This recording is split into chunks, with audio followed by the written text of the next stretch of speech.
الوداعی اشیاء کی 5ویں تقریر قصر بسیب میں آپ حضرات سماعت فرما رہے ہیں۔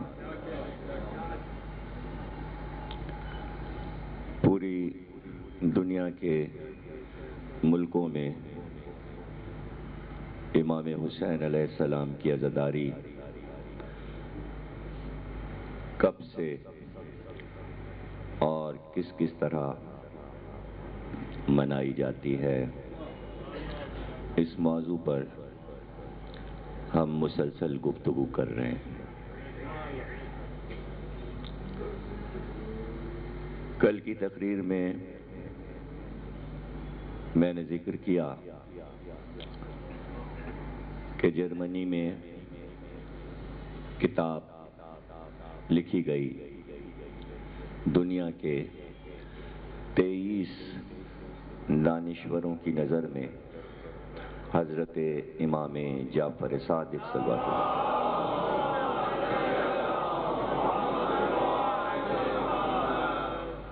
اس میں 23 ملکوں کے بڑی بڑی یونیورسٹیز کے بڑے بڑے پروفیسر اپنے اپنے موضوعات کے ماہر، کوئی پروفیسر فلسفے کا، کوئی سائنس میں فزکس، کیمسٹری، اکنامکس، تاریخ، جغرافی، اور ان تمام ماہرین نے ایک ایک مقالہ، ایک ایک طویل مضمون امام پر لکھا، اور اس کتاب کے سلسلے میں واقعہ یہ ہوا کہ کوئی 2 دن پہلے میں نے ذکر کیا تھا کہ یورپین یونین بنی اور یورپ کے تمام ملک ایک ہو گئے، کرنسی ایک ہو گئی، آئین ایک ہو گیا، تجارت ایک ہو گئی، اور ایک انہوں نے اس کا ہیڈ آفس قرار دیا کہ جہاں سے سارے ملکوں کو، جس ملک کو جتنی رقم کی ضرورت ہوتی ہے وہ وہاں سے دے دی جاتی ہے وہ رقم، یعنی اب کوئی انہیں پریشانی نہیں رہی کہ وہ کسی سے کچھ مانگے۔ ابھی جب امریکہ نے عراق پر حملہ کرنے کا ارادہ کیا تو سارے ملکوں سے کہا ہمارا ساتھ دو، اتحادی فوج ترتیب دی، تو اس میں فرانس اور جرمنی نے امریکہ کا ساتھ نہیں دیا۔ تو اس کے معنی یہ کہ یہ 2 ملک اور پورا یورپ اتنا مضبوط ہو چکا ہے کہ امریکہ کے مقابل کھڑا ہوا ہے، اتنے طاقتور بن چکے ہیں وہ، اور اس پہ کافی مباحثہ بھی ہوا امریکہ سے اور فرانس اور جرمنی سے، خصوصاً فرانس سے، اور وہ شریک نہیں ہوئے۔ اور اس وقت بھی یہ یورپ کے سارے ممالک، امریکہ جو ایران پہ حملہ کرنا چاہتا ہے تو یورپ امریکہ کے خلاف ہے اس معاملے میں کہ ایران پہ حملہ کیا جائے۔ اس کی وجہ یہ ہے کہ یورپ کے علمی رشتے ایران سے ہیں، اس لیے کہ ایران میں جب بھی کوئی تعمیر بڑی ہوتی ہے، مثلاً امام رضا علیہ السلام کے روضے میں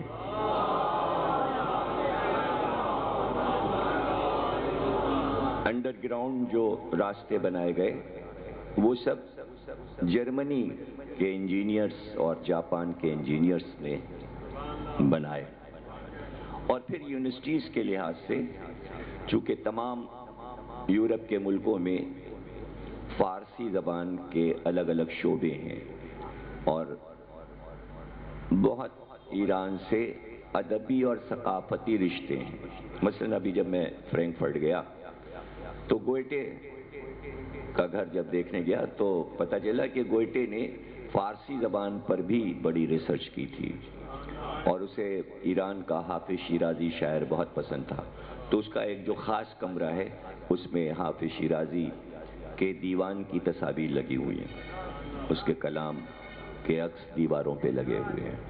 تو ان رشتوں کی بنا پر چونکہ امریکہ کی اپنی کوئی ثقافت نہیں ہے, چونکہ نیا ملک ہے اور اس کی کوئی پرانی تہذیب نہیں ہے, تو وہ تہذیب کے معنی نہیں جانتا, ثقافت کے معنی نہیں جانتا. یورپ کی اپنی ایک تہذیب ہے تو وہ تہذیبی ملکوں کو جانتا ہے کہ ایران جو ہے ایک ثقافتی شہر ہے اور اس سے قدیم رشتے پوری دنیا کے ہیں, اس لیے کسی تہذیب پر حملہ کرنا جرم ہوگا. کسی تہذیب پر حملہ کرنا, یورپ یہ بات جانتا ہے. تو یہاں بھی شعراء ہوئے, یہاں بھی دانشور ہوئے, اور وہ یہ جانتے ہیں کہ ایران میں کتنے بڑے بڑے علماء, شعراء, دانشور گزرے اور ان کے کیا کیا کام ہیں, اس سے بھی وہ واقف ہیں. یعنی انگلینڈ میں کیمبرج میں خود میں نے جا کے دیکھا, جو ایران کے سب سے بڑے فلسفی ہیں ملا صدرہ, ان کے نام پر ایک پورا ڈپارٹمنٹ قائم ہے کہ مسلسل ان پہ ریسرچ ہو رہی ہے کہ ملا صدرہ نے جو فلسفہ دیا وہ اس فلسفے سے ہم کیا فائدہ اٹھا سکتے ہیں. اور ان کی کتاب کا نام ہے اسفار اربع, جس میں انہوں نے یہ بتایا کہ 4 سفر ہیں عقل کے, اور عقل پر سب کچھ لکھا ہے انہوں نے 2000 صفحے. اب عقل کے بارے میں 2 لائن کوئی نہیں بول سکتا, نہ کہ 2000 صفحے. تو انگریز پریشان ہے کہ یہ کون سا فلسفہ صدر الدین ملا صدرہ نے دیا اور کیسے لکھا.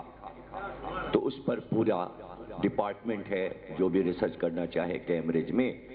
تو ایک رضوی صاحب ہمارے ہیں, ان کا بیٹا پی ایچ ڈی کر رہا ہے وہیں کیمبرج میں ملا صدرہ پر. میں نے کہا بھائی بڑی ہمت ہے تمہاری کہ اس جوانی میں تم ملا صدرہ پہ پی ایچ ڈی کیمبرج میں کر رہے ہو. بڑی محنت سے بہرحال وہ پی ایچ ڈی کر رہا ہے. تو یہ ایسی تہذیبی رشتے ہوتے ہیں. یہ تہذیبی رشتے ایسے ہیں کہ جہاں تہذیب ہوگی, ثقافت ہوگی, تمدن ہوگا, وہ تلاش میں رہے گا کہ دنیا کے کس کونے میں تمدن ہے, کہاں تہذیب ہے. تو جب وہ تلاش کرتے ہوئے پہنچے, اور یہ یونین بننے سے پہلے کہ جب اتحاد ہو رہا تھا, تو آج سے کئی برس پہلے انہوں نے یہ طے کیا کہ اگر ہم اپنا آئین بنائیں تو آئین بنانے کے لیے ہم اپنا آئیڈیل کس کو قرار دیں کہ جس سے ہم عکس کریں اس کے اقوال سے, ہم انسانوں کو ایک اچھا آئین بنا کر دیں. تو انہوں نے پوری دنیا کے مشہور لوگوں کی ایک فہرست بنا لی, اور اس کے بعد انہوں نے کچھ سوال قائم کیے کہ ان سوالوں کے جوابات کیا دنیا کے یہ دانشور دے رہے ہیں یا نہیں. اگر ہمارے سوالوں کے جواب ان کے ہاں مل رہے ہیں اور سارے سوالوں کے جواب کسی ایک دانشور کے ہاں مل جائیں تو وہی ہمارے لیے سب سے بڑا نمونہ ہوگا, اور ہم اسی کی زندگی کو دیکھیں گے کہ اس کی زندگی سے فائدہ اٹھاتے ہوئے ہم نیا آئین اور قانون کیا بنا سکتے ہیں. تو انہوں نے دنیا کے سارے رہنماؤں کو ایک فہرست میں رکھ کر, انبیاء بھی, مذہبی رہنما بھی, سیاسی رہنما بھی, لیکن سوالوں کے جواب نہیں ملے. وہی زمانہ تھا کہ اس زمانے میں ایک ایگزیبیشن ہو رہی تھی خواتین سے متعلق, مدر ڈے, جس میں مائیں اپنے بچوں کو لے لے کر آ رہی تھیں. اس نمائش میں دانشور یہ پہنچے اور انہوں نے صرف ایک سوال کیا کہ یہ ساری مائیں اپنے بچوں کو سیدھی جانب گود میں کیوں لیے ہوئے ہیں. اور انہوں نے انٹرویو لے کر بھی پوچھا کہ جب آپ بچے کو سلاتی ہیں تو کون سی کروٹ سلاتی ہیں, اپنے الٹی جانب یا سیدھی جانب. تو ماں نے کہا کہ ہم سیدھی جانب سلاتے ہیں. کہا کیوں؟ کہ یہ تو ہمیں نہیں معلوم، لیکن ہمیں یہ معلوم ہے کہ جب ہم الٹی جانب بچے کو سلاتے ہیں تو وہ چوک چوک کے روتا ہے، شاید ڈراؤنے خواب دیکھتا ہے، لیکن جب ہم سیدھی جانب سلاتے ہیں تو وہ آرام سے سوتا ہے اور سوتے میں مسکراتا رہتا ہے اور آرام کی نیند سوتا ہے. ہم یہ بات جانتے ہیں.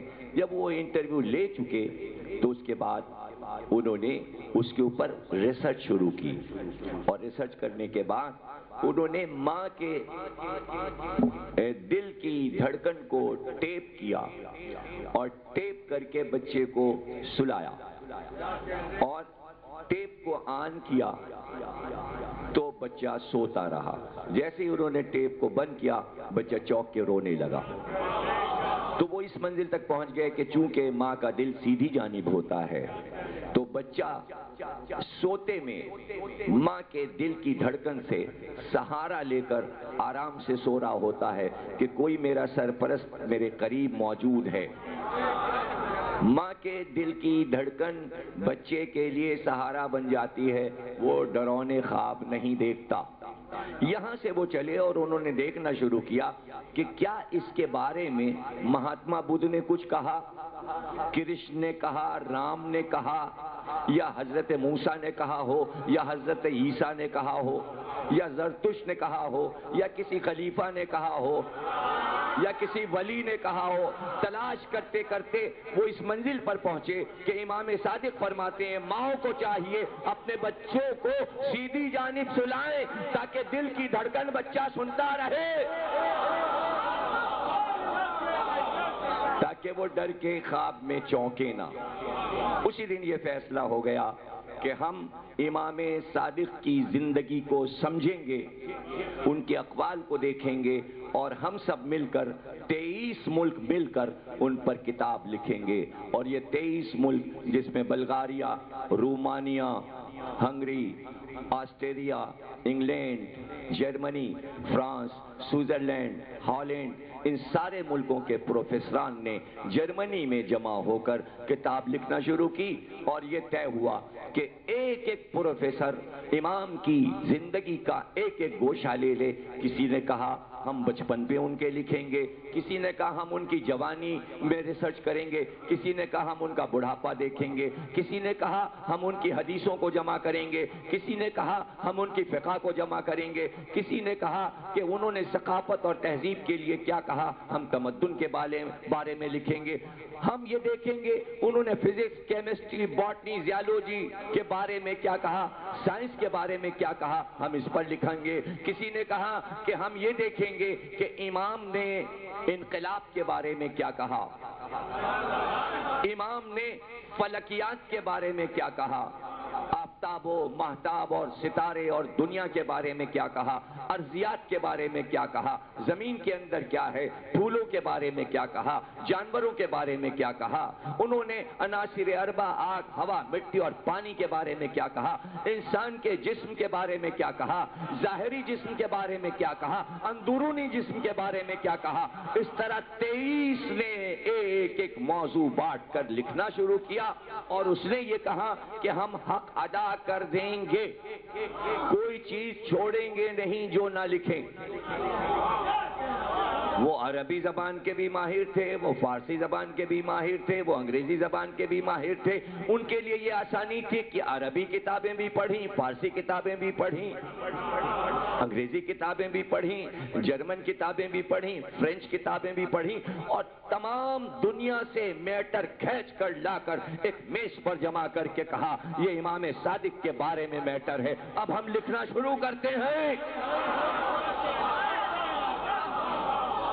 اب ہم لکھنا شروع کرتے ہیں.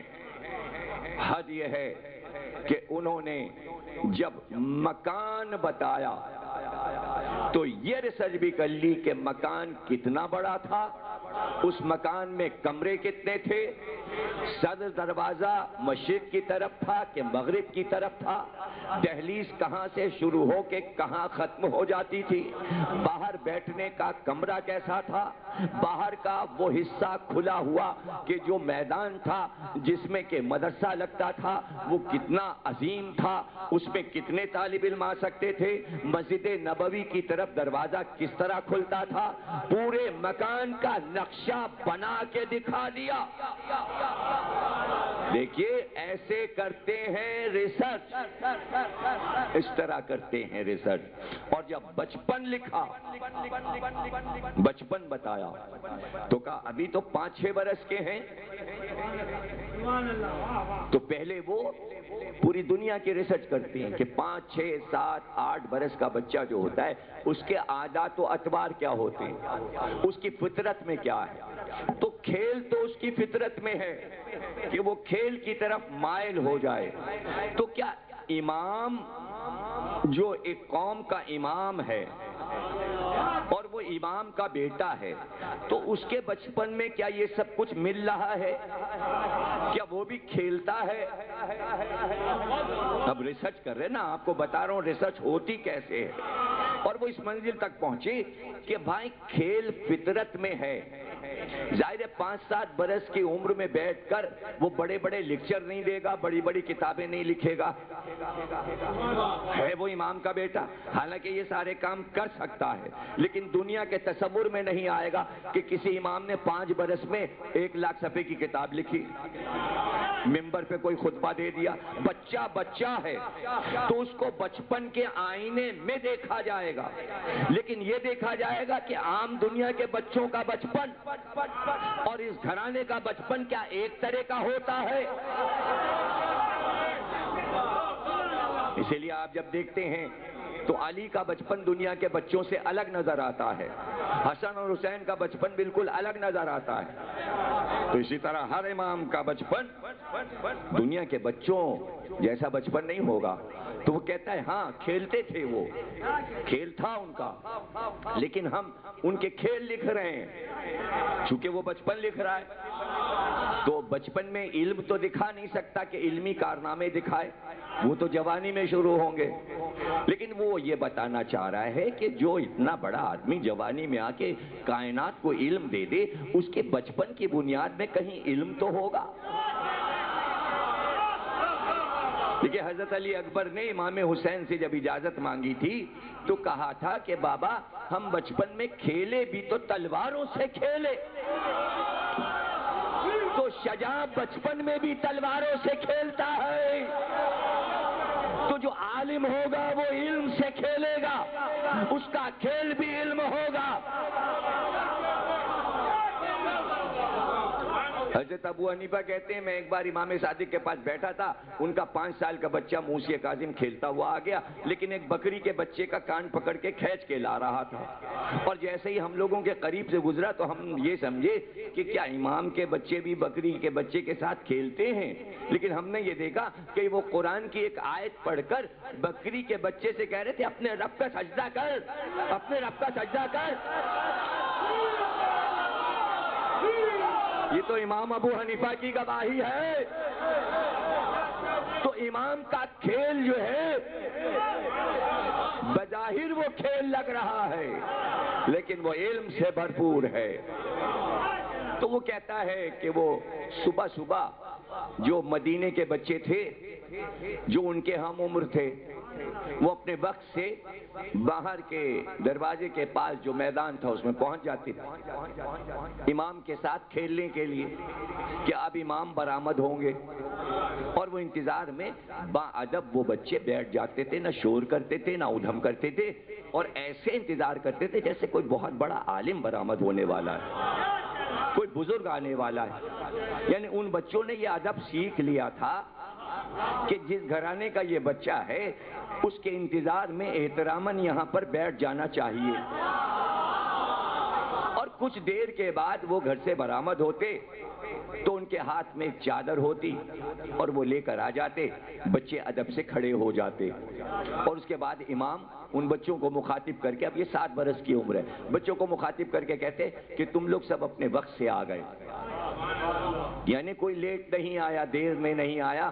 وقت کی پابندی کس نے کرا دی ہے بچوں کو کہ وہ اپنے وقت پر پہنچے ہوئے ہیں. اس کے بعد امام نے کہا کہ بھئی آج تمہاری یہ یونیورسٹی جو ہے، جو روز لگتی ہے، یہ ہے کھیل، یہ ہے کھیل. اس میں یہ ہوگا کہ تم میں سے کسی ایک کو اٹھ کر خود پروفیسر بننا پڑے گا، اور ہم یہ چادر لائے ہیں، جو صحیح سوال کا ہمارے جواب دے دے گا ہم اسی کو استاد بنا کے سر پہ امامہ باندھ کے استاد کی جگہ بٹھا دیں گے. یہ کوئی حیرت کی بات نہیں ہے کہ اس گھرانے سے نکل کے لوگ ابو حنیفہ بن گئے، امام حنبل بن گئے، امام مالک بن گئے تھے. بچپن میں علم سے کھلوا دیا تھا. اگر فقیہ بن گئے اور امام بن گئے تو حیرت کی کیا بات ہے؟ کیا حیرت کی بات؟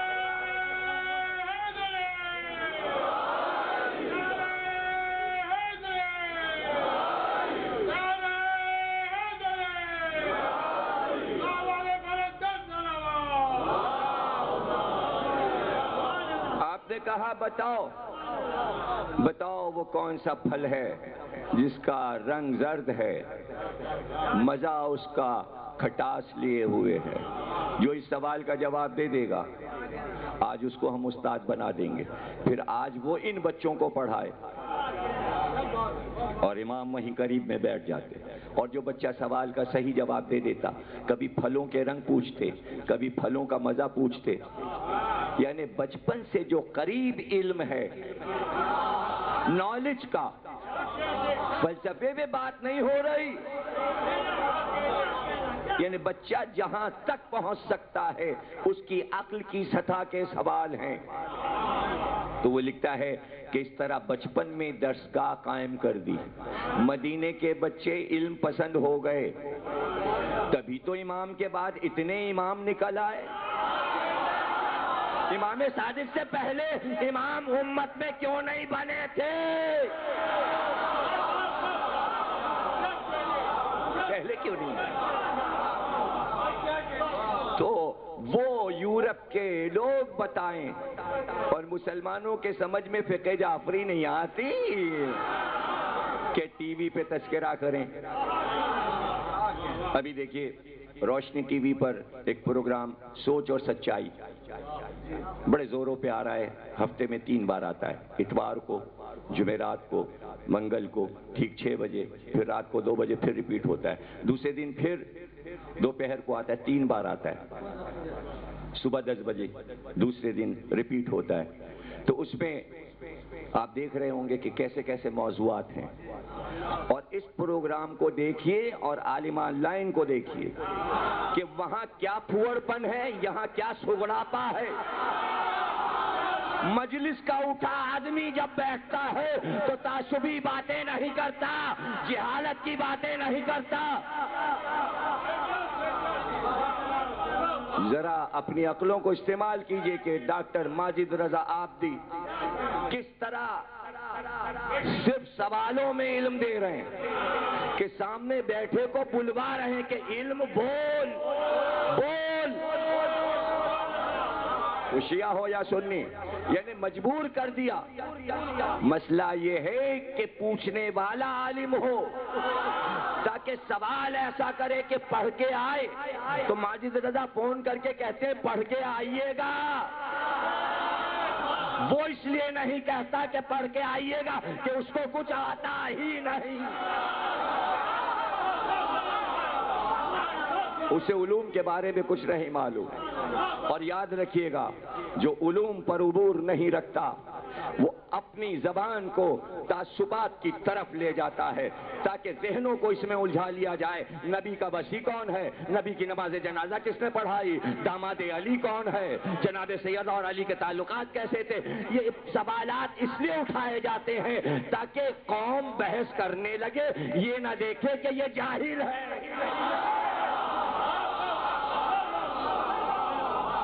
جاہل ہے اور اپنی گلے بازی بھی لگائی ہوئی ہے جبکہ گلے میں سر نہیں ہے. اب جو ماجد رضا کا پروگرام نعتوں پہ آئے گا تو اس میں ایک نعت بھی پڑھ دی، تو جس وقت ماجد نے پروگرام میں نعت پڑھی پورا اسٹیڈیو آ کے اکٹھا ہو گیا کہ بھائی آواز یہ ہوتی ہے، وہ بھونڈی آواز نہیں کہ بیٹھا ہوا زبردستی پڑھ رہا ہے۔ تو اپنی نمائندگی کو خود دیکھیے اور اس پروگرام کی علمیت کو دیکھیے کہ کہیں بھی رخ نہیں ہے تعصب کی طرف، صرف علم۔ شیعت کا مقصد صرف علمیت ہے، تخریب نہیں۔ 1400 سال سے علم لٹایا ہے، اگر علم نہ لٹایا ہوتا ملت جعفریہ نے تو یورپ کے 23 دانشور امام صادق کی بارگاہ میں نہ بیٹھے ہوتے اور بیٹھ کے نہ لکھ رہے ہوتے۔ اب وہ آگے بڑھتا ہے اور کہتا ہے کہ بچپن، امام کا بچپن، کہتا ہے کہ عجیب واقعہ ہوا، امام کا ایک چاہنے والا امام محمد باقر علیہ السلام کا 5ویں امام مصر میں رہتا تھا، اس نے اپنے دوست سے کہا کہ ہم امام سے ملنے مدینے جا رہے ہیں، باقر العلوم سے ملنے جا رہے ہیں۔ تو اس کے دوست نے کہا جا تو رہے ہو ان کی خدمت میں، لیکن کیا تمہیں یہ علم ہے کہ ان کا ایک بیٹا 11 برس کا ہے، چھوٹا بچہ ہے ان کا 11 برس کا۔ تو بھائی جب جاتے ہیں کسی سے ملنے تو بچوں کے لیے تحفہ بھی لے جاتے ہیں، اگر تم خالی ہاتھ چلے گئے تو بچے کو اس سے کیا مطلب کہ اس کے باپ کا ملنے والا آیا ہے، تاکہ تم بچے سے بھی ملو تو کچھ تحفہ لے کے جاؤ اس بچے کے لیے، جعفر کے لیے جو 11 برس کا ہے، باقر کا بیٹا جعفر۔ اس نے کہا کیا لے جاؤں جو ان کے شایان شان ہو، کیا تحفہ لے جاؤں؟ اس نے کہا بازار چلے جاؤ اور دیکھو کہ کوئی اچھا تحفہ مل جائے تو ان کے لیے خرید لو، لے جاؤ۔ خیر وہ بازار گیا، اس نے دیکھنا شروع کیا بچوں کے کھلونے جو اس زمانے میں رائج ہوں گے، آج سے 1400 برس پہلے جو بچوں کے کھلونے ہوں گے، آج کے کھلونے کچھ اور ہیں۔ آج کے کھلونے یہ ہیں، تو اس زمانے میں تو تلوار کھلونا۔ تو اس نے بازار دیکھا تو اسی زمانے میں مصر کے لوگوں نے ایک چیز بنائی تھی، لکڑی کے برادے سے گولے بنا کے ان پہ پینٹ کر کے رنگ کر کے نظام شمسی کا نقشہ بنایا تھا، یعنی جو آپ اپنے گھروں میں شو پیس رکھتے ہیں گلو کہ جو اسلامیہ کالج کے سامنے لگا ہوا ہے، تو آپ نے دیکھا ہوگا کہ وہ ذرا سا ترچھا ہے۔ ترچھا اس لیے ہے کہ دنیا کا گولا خود ترچھا ہے، سیدھا نہیں ہے۔ جب تک وہ ترچھا نہیں ہوگا پورا نظر نہیں آئے گا نقشہ، سیدھا ہو جائے گا تو آپ یہ نہیں دیکھ پائیں گے کہ ایشیا کدھر ہے اور آسٹریلیا کدھر ہے۔ تو وہ چونکہ دنیا کا گولا ہی ترچھا ہے تو اس لیے اس کو ترچھا رکھا جاتا ہے۔ اسلام آباد کے چوراہے پہ لگا دیا گیا ہے گولا۔ وزیر اعظم جمالی صاحب گزرے، انہوں نے کہا بھائی یہ ترچھا کیوں لگایا؟ اخبار میں نیوز آئی تھی اس کو سیدھا کر دو، انہوں نے سیدھا کرا دیا۔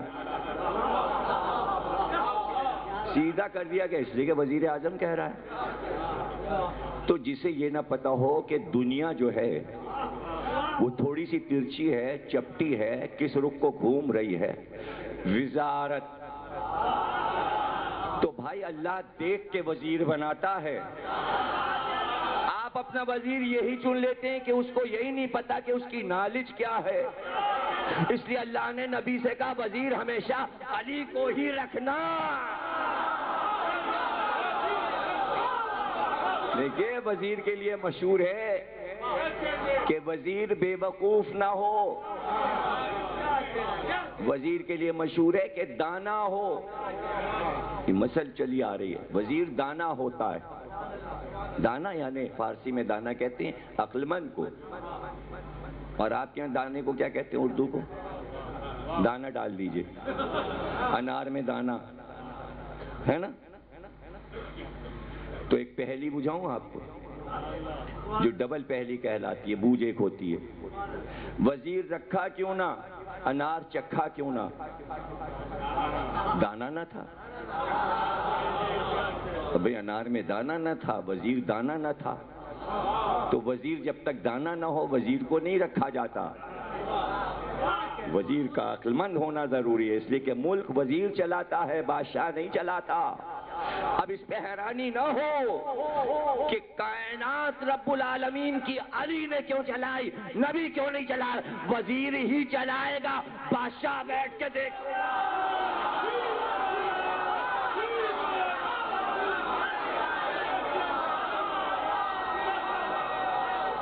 بادشاہ صرف نگرانی کرتا ہے کہ کام ٹھیک ہو رہا ہے۔ جہاں وزیر غلط کرے بادشاہ ٹوک دے۔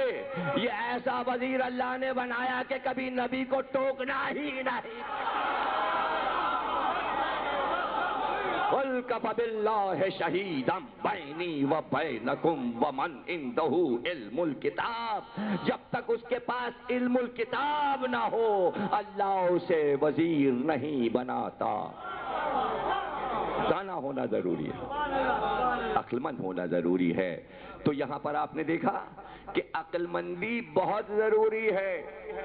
اگر عقل نہیں ہوگی تو کوئی علم نہیں سیکھ سکتا۔ وہ امام سے فکر رکھتا تھا، رہتا دور تھا لیکن فکری طور پر علم کی روشنی ذہن میں لیتا رہتا تھا۔ اس فلسفے کو دنیا نہیں سمجھے گی کہ ریڈیو کیسے چلتا ہے، ٹی وی کیسے چلتا ہے، کیسے چلتا ہے۔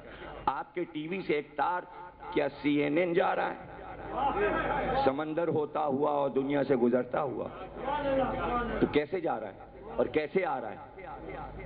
بھائی ہوا کی لہروں پہ آ رہا ہے۔ ایک بوسٹر یہاں لگا دیا، ایک بوسٹر وہاں لگا دیا، وہ لہروں کے ذریعے روشنی کو کئی لاکھ میل دور سے اس آواز کو، اس تصویر کو لہروں میں کھینچتے ہوئے یہ بوسٹر کھینچ کے اپنے تار میں اتار کر آپ کے گھر بھیج دیتا ہے۔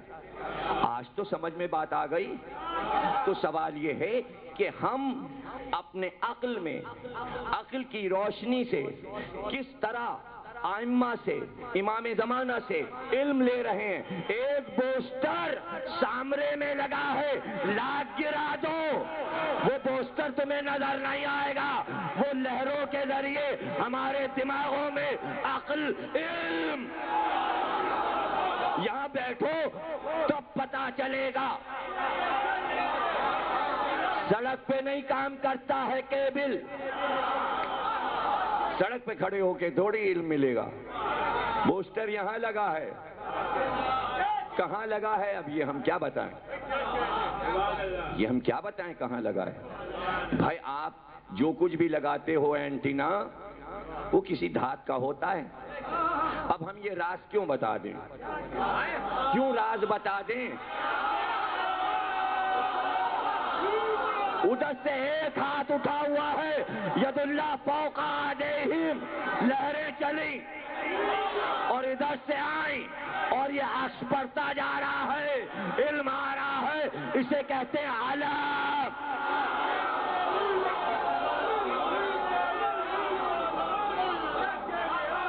یہ ایسے ہی نہیں ہے، یہ بت پرستی نہیں ہے۔ اپنے سارے بوسٹر توڑ دو، بوسٹر لگانا اگر بت پرستی ہے۔ یہ عقل کا سفر ہے، یہ عقل کا سفر ہے۔ انہی انگلیوں سے 5 چشمے بہ رہے ہیں اور یہ 5 چشمے آ رہے۔ کسی کو کیا معلوم کہ چہرے پر جو اس کا سایہ پڑ رہا ہے، تو آپ کا چہرہ علم لے کیسے رہا ہے؟ اس لیے کہ ہر ایک کے چہرے پر علی لکھا ہوا ہے۔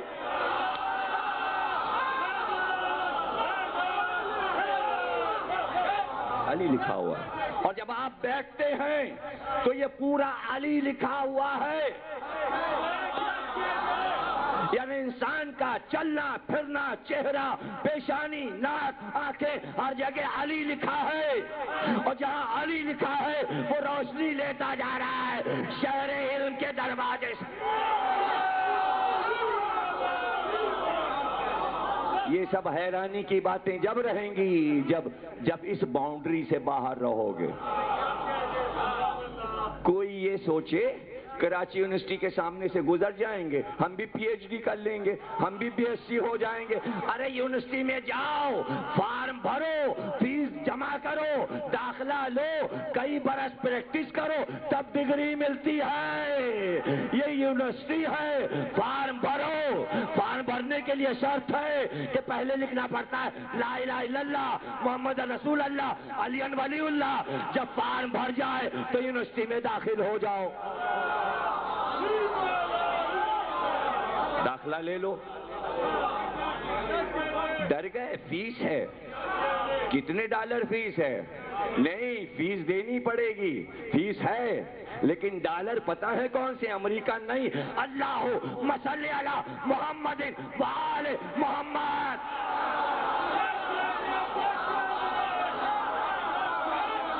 فیس دو، تعلیم حاصل کرو۔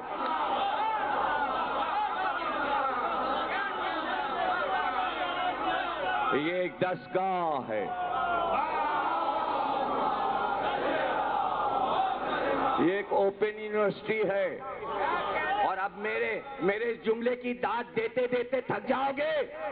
یونیورسٹی بنانے کے لیے حکومتوں کو ناک سے چنے چبانے پڑتے ہیں۔ پہلے زمین لی، پھر چندہ کر کے عمارت بنائی۔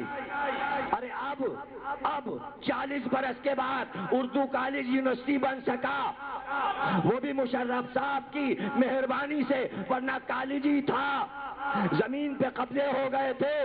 یونیورسٹی بنانے کے لیے کروڑوں روپے چاہیے ہوتے ہیں۔ 2 مہینے 8 دن ہر علی والے کا گھر یونیورسٹی۔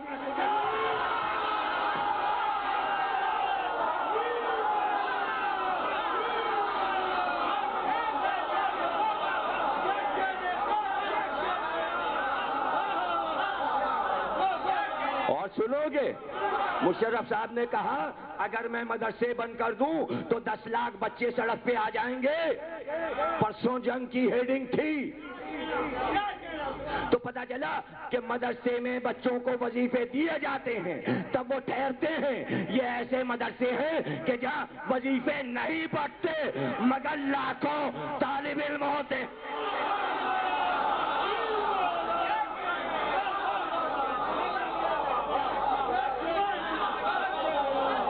چونکہ علم بٹتا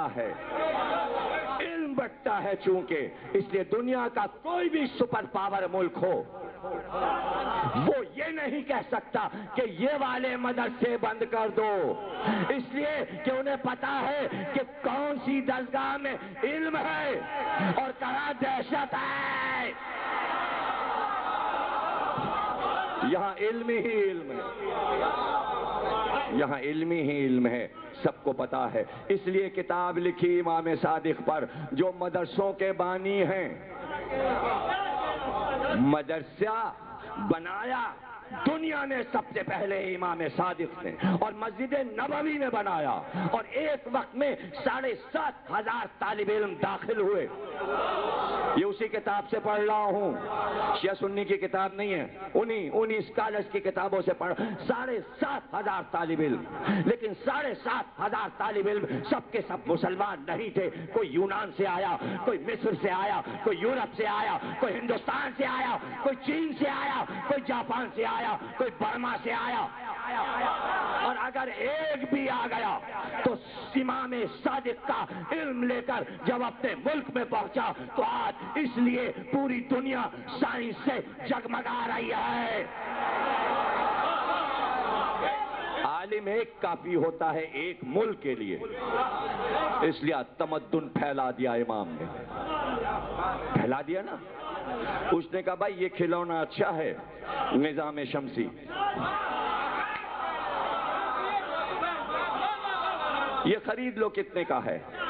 یہ بچوں کے لیے بنا ہے، اس میں سورج بھی ہے، اس میں چاند بھی ہے، اس میں 12 ستارے، زہرہ، عطارد، مشتری وغیرہ وغیرہ ہیں، اور وہ گلو گھومتا بھی تھا، زمین بھی چل رہی ہے، چاند بھی چل رہا ہے، اور نقشہ بتا رہا ہے دن و رات کیسے ہوتے۔ وہ کھلونا اس نے خرید لیا اور مدینے پہنچا، امام کو سلام کیا، کہا خوب آئے تم، مصر سے آ رہے ہو؟ کہاں سرکار، کچھ حدیثیں آپ سے لینے کے لیے آیا ہوں۔ لیکن ہم کو پتا چلا کہ آپ کا بیٹا 11 برس کا ہے، تو اس کے لیے ہم ایک تحفہ لائے۔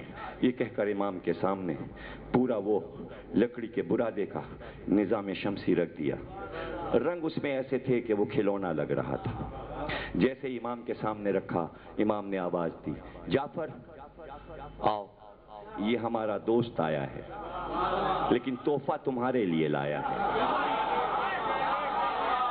تحفہ تمہارے لیے لایا ہے۔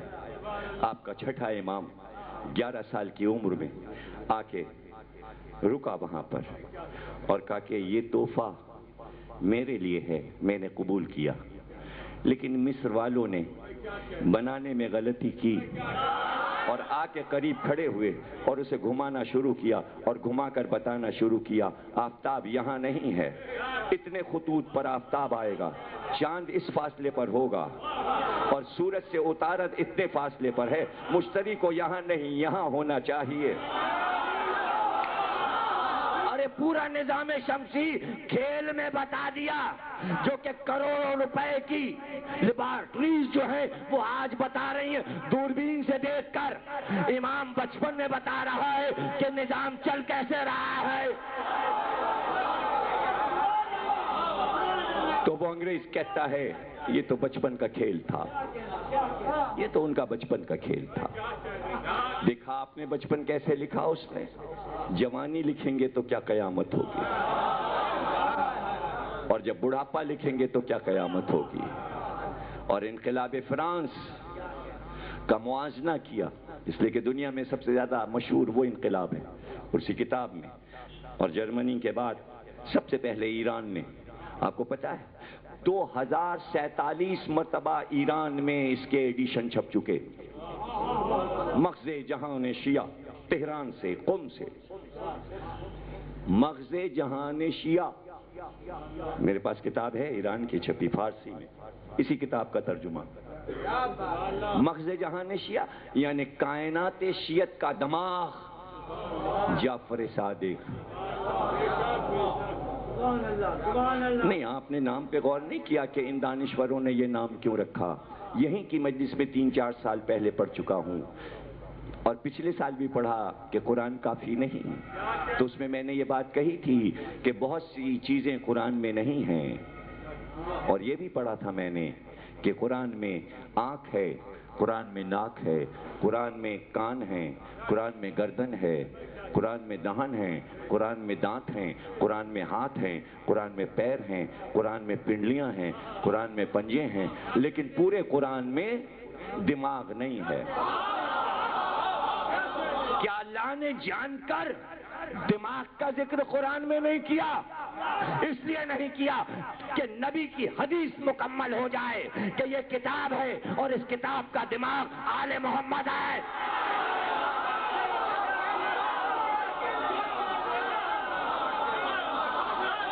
قرآن روح ہے، قرآن دل ہے، قرآن آنکھ ہے، قرآن کان ہے۔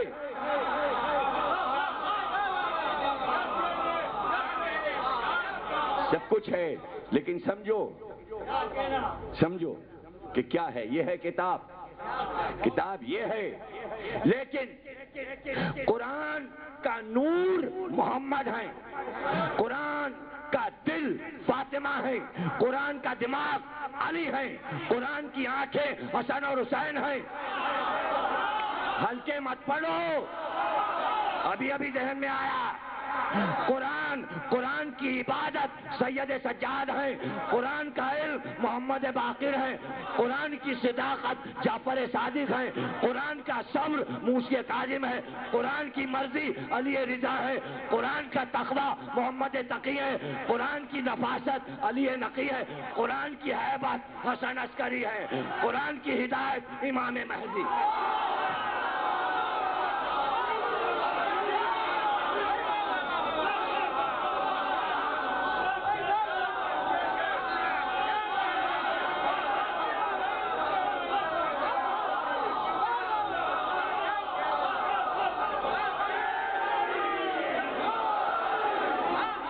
زندہ رہو، سلامت رہو، گھر تمہارے آباد رہے، بچے تمہارے خوش رہے، گھر والے تمہارے خوش رہے محبت اور مودت کی چھاؤں میں. یہ علم پسندی کہاں ہے دنیا میں؟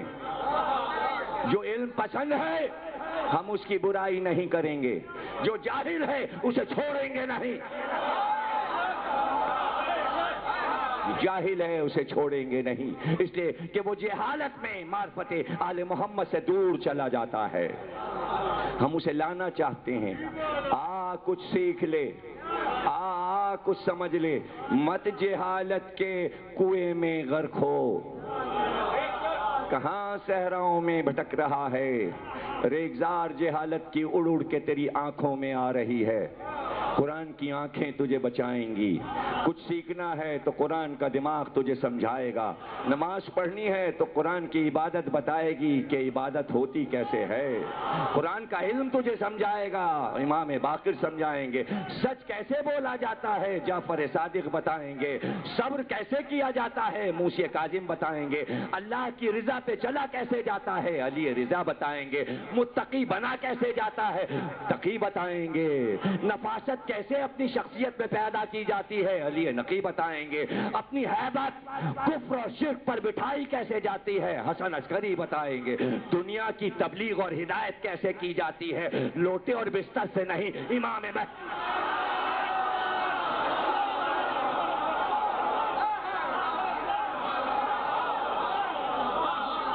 اور وہ کہتے ہیں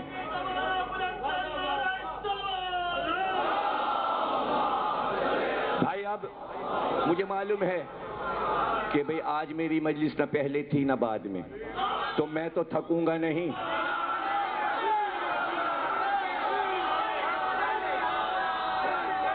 میں تو تھکوں گا نہیں. اور میں مجلس پڑھ رہا ہوں فیاض صاحب کو دیکھ کے کہ جب اتنا نازک اور کمزور آدمی داد میں پیچھے نہیں ہٹ رہا تو اب لڑکے اور بچوں سے کیا کہنا، جو کودنے میں ماہر، دوڑنے میں ماہر. وہ میدان سے نہیں دوڑنا ہے، پارکوں میں دوڑ لو. اللہ کے میدان سے نہ دوڑ کے آ جانا، دوڑتے رہنا لیکن دائرے کی شکل میں، یوں نہ جانا کہ گھر آ کے دم لو. تو دیکھنا یہ کہ کتنی شجاعت ہے. تو آج بہادری کا ذرا مقابلہ تو ہو جائے. یہ تو تمہید تھی، تقریر تو اب ہے، موضوع ہے عزاداری. اب جرمنی اسکالر کہتا ہے کہ امام صادق سے زیادہ ذہین دنیا میں ہمیں کوئی ہستی نظر نہیں آئی. لیکن انبیاء اور پیغمبر کو چھوڑ دیجئے، اس لیے کہ وہ سب صادق کا ہی پرتوں ہیں اور صادق ان کا پرتوں ہے. جب صادق کہا تو گویا محمد کہا، علی کہا، حسن کہا، حسین کہا. تو اب جب ہم نے کہا صادق سے زیادہ ذہین کوئی نہیں تو گویا علی سے زیادہ ذہین کوئی نہیں، حسن اور حسین سے زیادہ ذہین کوئی نہیں.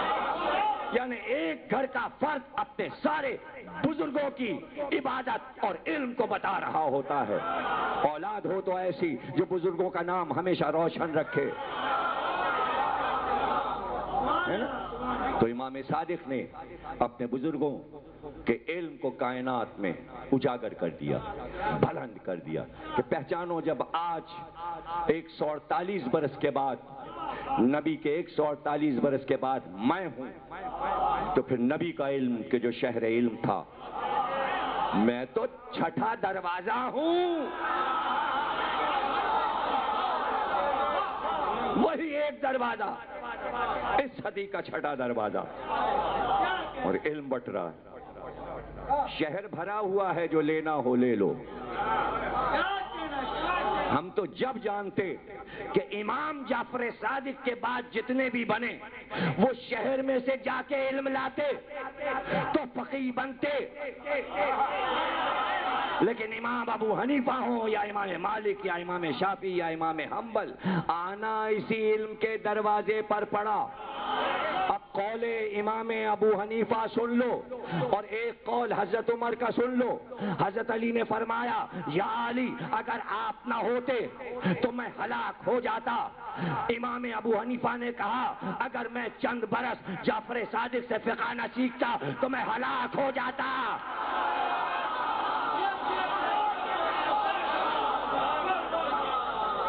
نہیں، جملے پہ غور نہیں کیا، دونوں کا جملہ دیکھو۔ ابو حنیفہ نے نیا جملہ نہیں کہا، حضرت عمر کا ہی جملہ دہرا دیا۔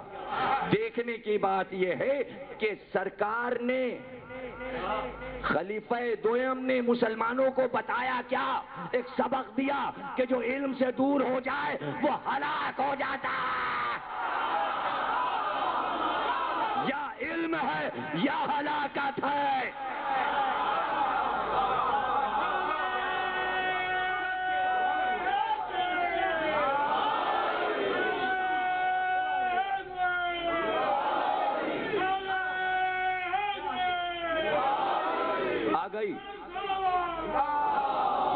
آ گئی مشکل منزل، اور یہی منزل جو ہے آپ کو محفوظ کرنا ہے، کیسٹ میں بھی اور اپنے ذہنوں میں بھی اور بچوں کو بھی۔ دانشور کہتا ہے اتنے ذہین تھے اس لیے کہ مغز جہان شیعہ تھے۔ اس لیے آج تک کسی مسلمان نے یہ بات نہ سوچی جو اس نے سوچی۔ وہ کہتا ہے امام اس منزل پر تھے کہ امامت کا سلسلہ آدھوات پر تھا۔ ارے بھائی، کوئی جملہ ضائع نہیں جانا چاہیے، اس لیے کہ چھٹے سے پہلے 5 گزر چکے تھے اور 4 کو آنا تھا اور 12ویں پہ سلسلے کو رکنا تھا۔ اس لیے سب سے زیادہ ذمہ داری اس امام کی تھی کہ ایک طرف اس کا ماضی تھا، ایک طرف مستقبل تھا، اس کو دوہرا کام کرنا تھا کہ وہ ماضی بھی بتائے اور مستقبل بھی بتائے۔ کون لکھ رہا ہے؟ جرمنی اسکالر لکھ رہا ہے، اور بیٹھ کر وہ غور کر رہا ہے کہ ایک بار امام نے پیچھے مڑ کر ماضی کو دیکھا، علی، حسن، حسین، سید سجاد، محمد باقر، اتنا علم، جس کی پشت پر اتنا علم ہو، اور ابھی آنے والی نسلوں میں علم ہی علم، تو صلب میں بھی علم لیے ہے، اور صلب پر جو سایہ ہے وہ بھی علم کا ہے۔ اس میں نبی کا بھی علم ہے، علی کا بھی، حسن، حسین، 5ویں امام، 4تھے امام، اور آگے جانا ہے۔ اور سامنے ہے اتنی بڑی قوم، اس قوم کو یہ بھی بتانا ہے میرے اجداد کیا کہہ گئے، اس قوم کو یہ بھی بتانا ہے میرے بعد آنے والوں کو کیا کرنا ہے۔ اس لیے اب یہ معجزہ کہلاتا ہے ائمہ کا۔ اس لیے سارے اماموں میں سب سے زیادہ عمر اللہ نے اس امام کو دی، 70 برس، اس لیے کہ کام تمہارا دونا ہے۔ امام حسن 47 برس کے، امام محمد تقی 25 برس کے، امام حسن عسکری 28 برس کے دنیا سے جا رہے ہیں، یعنی کسی کی عمر زیادہ نہیں ہوئی۔ حضرت علی کتنے؟ 63 اور 65 کے درمیان، رسول اللہ 63۔ معصوموں میں سب سے زیادہ عمر 70 برس جعفر صادق کی، اس لیے کہ کام بڑا، جو علم کا بڑا کام کرتا ہے وہ یوں بھی زندہ رہتا ہے اور یوں بھی زندہ رہتا ہے۔ لیکن وہ کہتا ہے اس کی ذہانتوں نے دیکھا کہ یہ قوم جو میں نے بنائی ہے، میرے بعد 7واں امام آئے گا، 8واں آئے گا، 9واں آئے گا، 10واں آئے گا، 11واں آئے گا، 12واں آئے گا، اور ایک دن یہ قوم بے امام کی ہو جائے گی، اس لیے کہ 12واں پردے میں چلا جائے گا۔ اتنی محنت سے میں نے یہ قوم بنائی ہے، اس کے پاس امام نہیں ہوگا تو کہاں بھاگی بھاگی پھرے گی، کہاں بھٹکی بھٹکی پھرے گی؟ کیا دنیا کے بنائے ہوئے اماموں کے پیچھے چلنے لگے گی؟ جب 12واں پردے میں جائے گا تو کون انہیں پکارا کرے گا، آؤ مدرسہ لگ گیا؟ یہ تو بکھر جائیں گے، ساری محنت نبی کی بیکار جائے گی، ماضی کی محنتیں حسن اور حسین کی بیکار جائیں گی، قوم تو بے سہارا ہو جائے گی۔ اس کو علم کون دے گا؟ ان کو ہدایت کون دے گا؟ یہ امام سے مل نہیں پائیں گے، امام زندہ ہوگا نہ یہ خطوط لکھ پائیں گے، نہ ان کی بارگاہ میں پہنچ پائیں گے۔ ہم اس قوم کو دنیا کی سب سے بڑی قوم کیسے بنا دیں کہ نہ یہ کسی سیاسی رہنما کے پیچھے جائے، نہ شیطان اسے اغوا کر کے لے جائے، نہ یہ شیطانی فکر پہ چل پائیں، ان میں آپس میں محبت بھی رہے، دوستیاں بھی رہیں، سب ایک دوسرے کو جانے بھی، چہرے بھی پہچانے، ایک جگہ جمع بھی ہو جائیں، اور جب جمع ہو جائیں تو یہ بھی نہ پتہ چلے اس میں امیر کون ہے، غریب کون ہے، سید کون ہے، شیخ کون ہے، کچھ بھی پتہ نہ چلے، بس یہ لگے کہ سب ایک ہے، چہروں سے پتہ لگے ایک ہے۔ لیکن جمع کیسے کیا جائے؟ اس لیے امام نے طے کیا کہ ہم ایک ثقافت بناتے ہیں، اس ثقافت کے حصار میں ان کو بٹھاتے ہیں اور ان کے حوالے ایک تمدن کرتے ہیں۔ یہ ہمارا بنایا تمدن ہے، جب تک تمہارے ہاتھ میں رہے گا کوئی تمہیں بہکا نہ سکے گا، اپنی طرف لے جا نہ سکے گا، سیاست میں نہیں لے جا سکتا۔ ثقافت بنا کر، تہذیب بنا کر اس کا نام رکھا عزاداری۔ عزاداری حسین، یہ انگریز لکھ رہا ہے، جرمنی لکھ رہا ہے تمہاری عزاداری کو،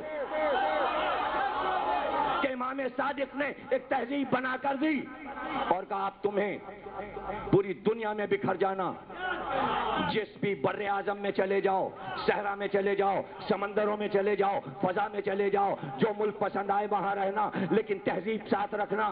تہذیب ساتھ رکھو گے تو تمہیں پتہ نہیں لگانا پڑے گا کون کہاں رہ رہا ہے، پتے نہیں ڈھونڈنا پڑیں گے، خط نہیں لکھنے پڑیں گے، دعوت نامہ نہیں، بس اعلان کرنا کہ علم بلند ہو گیا، لوگ علم دیکھ کے آ جائیں گے۔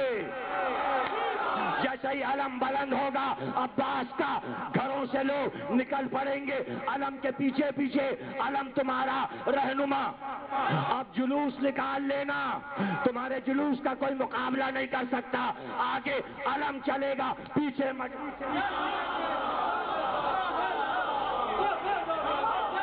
مجمع چلے گا۔ اب سمجھے؟ بلایا جاتا ہے ہاتھ کے اشارے سے، آؤ آؤ آؤ آؤ۔ اب کوئی چیز ڈھکی چھپی رہی؟ جیو پہ میسج فلم آ گئی، اس میں تم نے دیکھا مسجد نبوی میں بلال اذان دے رہے تھے، کیسے دے رہے تھے اذان؟ اللہ اکبر، اللہ اکبر، اللہ اکبر۔ اذان بلاوا ہے، لیکن اب آج کا کون مؤذن؟ اس لیے کہ مسجدیں ہیں قلعے، مؤذن ہے اندر، نہ مؤذن نظر آ رہا ہے، نہ ہاتھ نظر آ رہا ہے، نماز پڑھنے جائیں کیسے؟ علم باہر ہے، پنجا بلا رہا، آؤ آؤ۔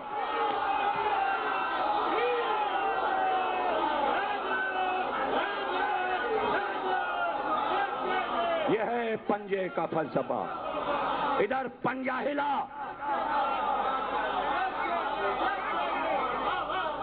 اور ادھر اشارہ ہوا۔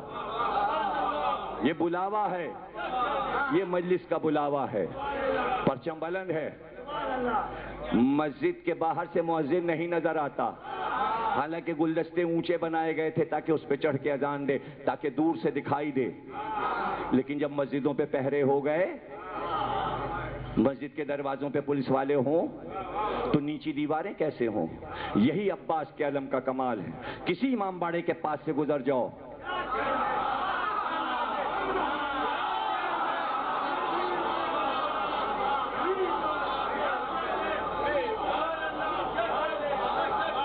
کیا بلاوا ہے، کیا دعوت نامہ ہے؟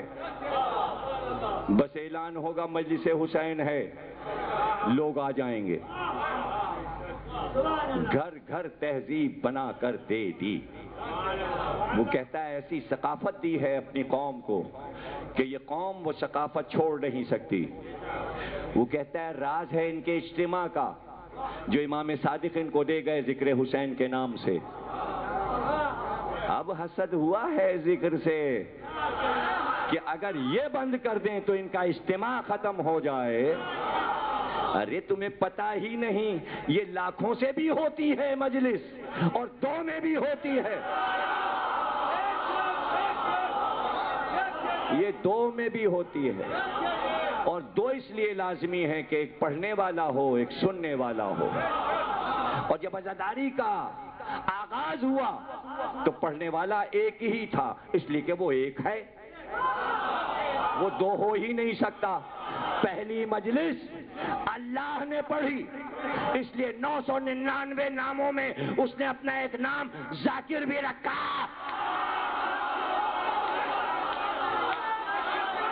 میں ذاکر ہوں، کس کا ذکر کیا؟ ذاکر تو ہم لوگ ہیں، ذاکر تو سوستان ہے، ذاکر تو مجلس پڑھنے والا ہے۔ اچھا تو ذاکر ہے، تو آپ نے ذاکر کو برا کہا، کس کو کہا؟ کس کو کہا؟ کیا ثقافت دے دی کہ جو ذکر حسین کرے، جعفر صادق نے اس کا نام ذاکر رکھ دیا، ذاکر اس کا نام رکھ دیا، اس کا نام بھی ذاکر، اس کا نام بھی ذاکر۔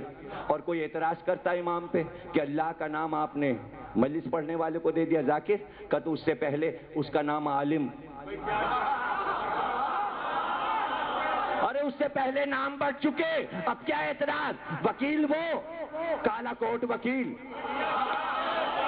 عالم وہ عالم یہ، تو جب پہلے ہی نام لٹ گئے تو ایک ذاکر پہ کیا اعتراض؟ لیکن اس نے بتایا پہلا ذاکر میں، پہلا ذاکر میں۔ اور سامع فرشتے، ملائکہ مقربین،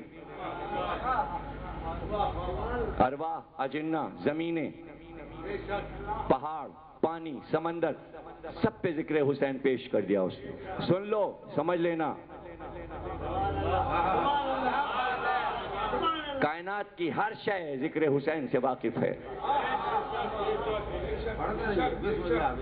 ہوا کو بھی معلوم ہے، کبھی کبھی سناٹے میں، ہوا کی فضا میں آواز آنے لگتی ہے، جب ہوا باز گش کرتی ہے تو اس میں آواز آتی ہے یا حسین یا حسین، اس لیے کہ فضا میں جو آوازیں بکھر چکی ہوا ان کو دہراتی رہتی ہے۔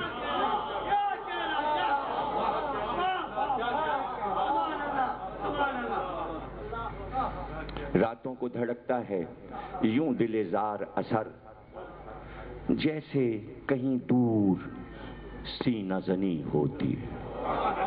دل کی دھڑکن سے ہی ماتم کی آواز آتی ہے، دھک دھک دھک دھک۔ دل تو خود ہی ہر وقت ماتم کر رہا ہوتا ہے، اور مجھ سے پوچھو کہ یہ دھڑکن میں ماتم کیوں ہے؟ تمہیں کیا پتا کہ دل کی دھڑکن ماتم کرتی ہے کیوں؟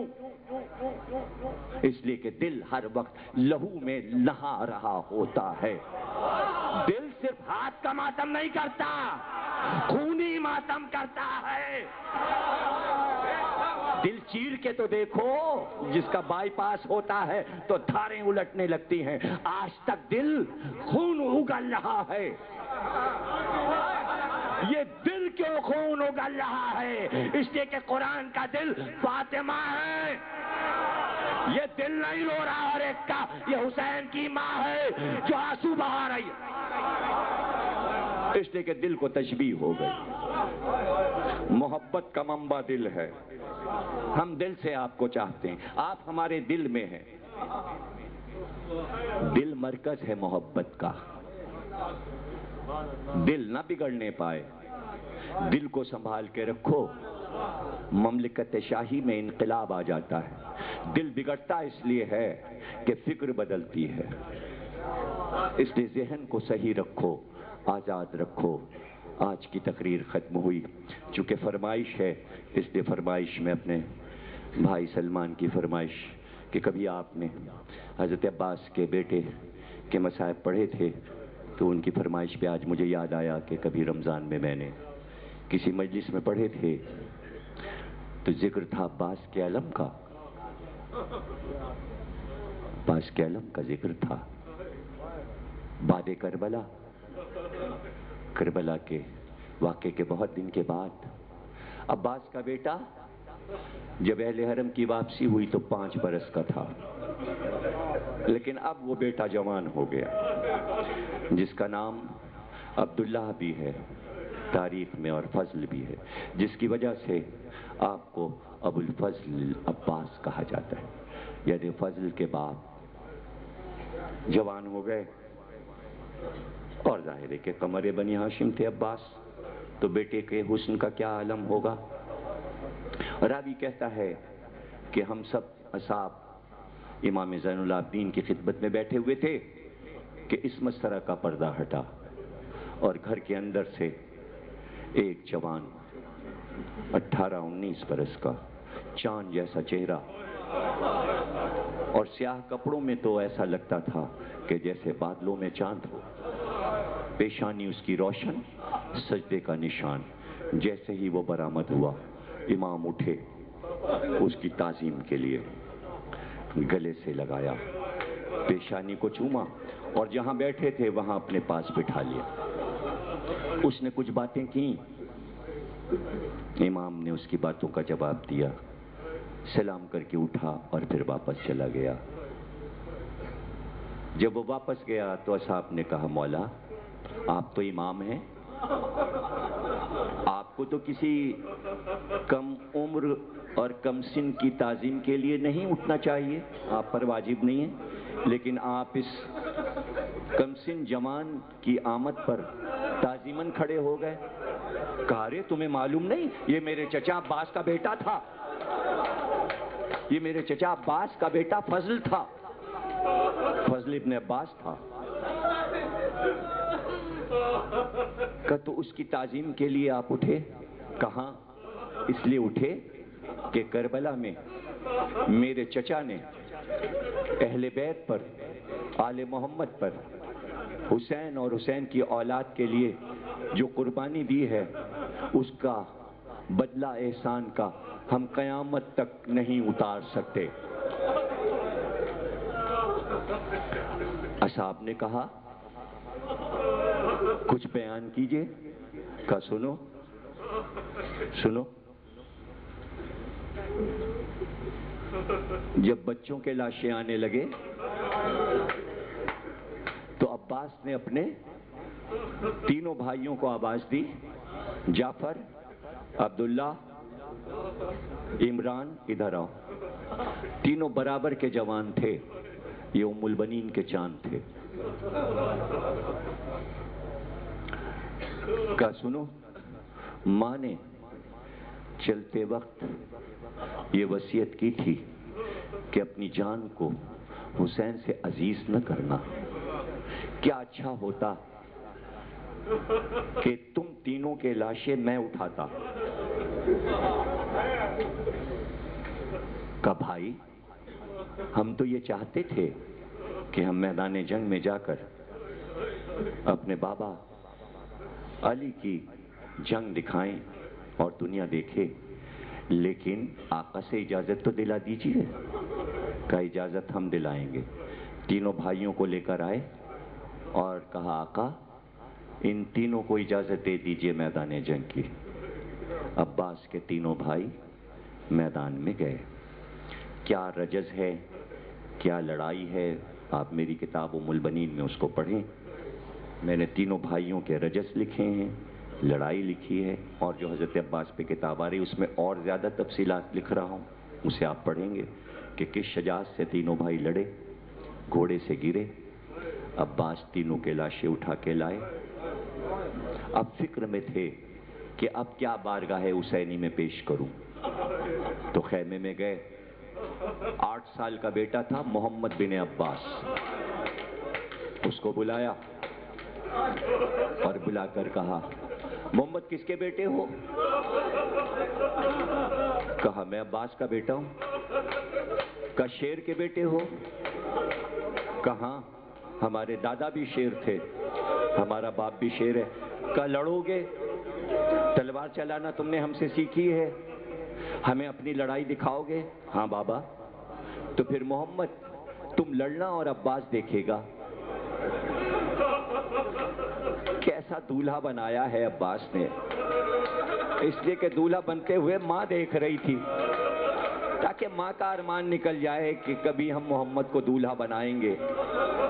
اور عباس نے جب خود ہی بیٹے کو دولہا بنایا اور سجایا اور امامہ سر پہ باندھا اور کمر میں تلوار لگائی تو پھپھیوں نے بڑھ کے بلائیں لے لی، اس لیے کہ پھپھیاں بھتیجے پہ واری واری جاتی ہیں، اور جیسے علی اکبر بھتیجا ہے ویسے ہی عباس کا یہ بیٹا زینب کا بھتیجا ہے۔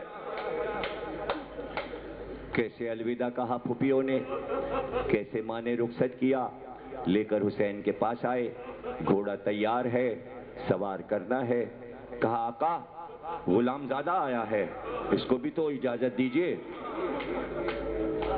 سر سے پیر تک عباس کو دیکھا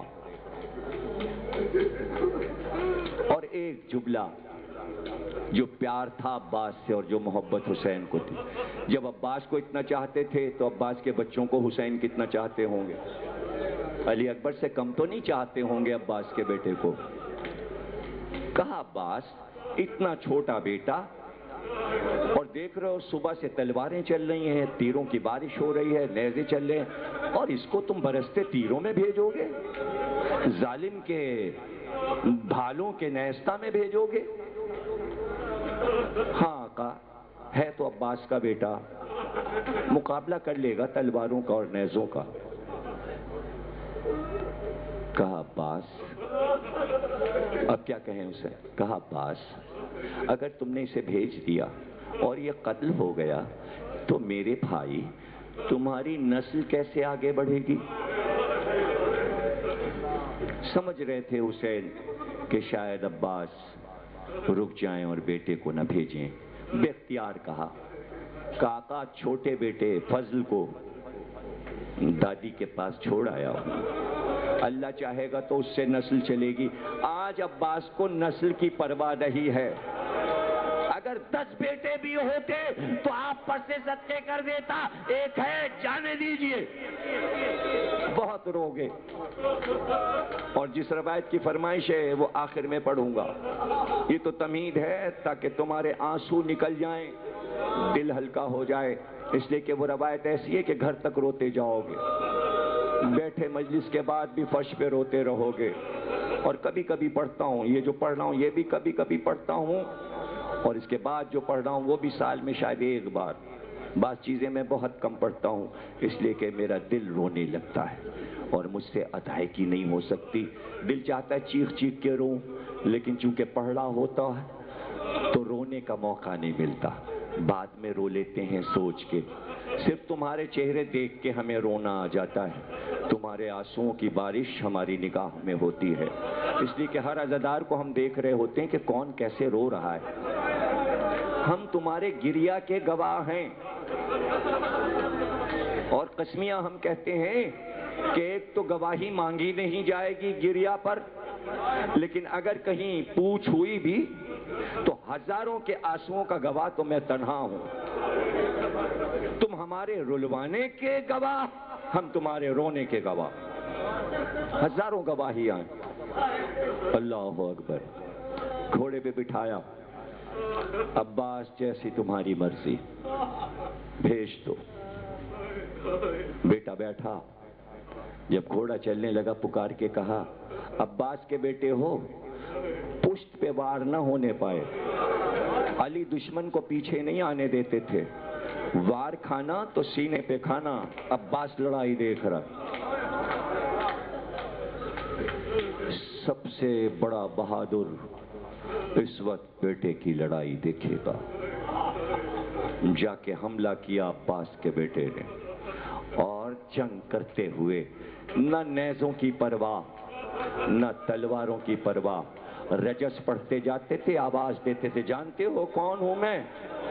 میرا چچا ہے حسن، میرا چچا ہے حسین، میں علی کا پوتا ہوں، میں عباس کا بیٹا ہوں، میں ہاشمی ہوں، میں ہاشمی ہوں، میرے پردادا ہیں ابو طالب۔ کیا رجس شہزادے نے پڑھا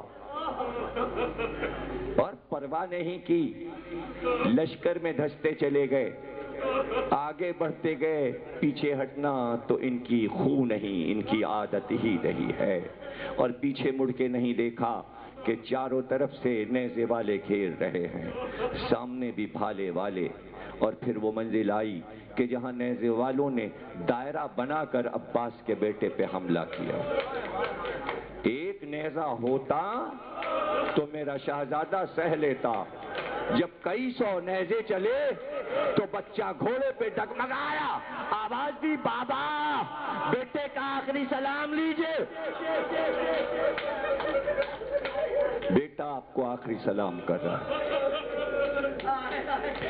پہلی آواز جو بیٹے کی آئی تو آپ کے علمدار عباس نے مرتجز کی لجاموں کو کھینچا اور چاہا کہ لجام کو چھوڑ کر میدان کی طرف گھوڑے کو دوڑائیں۔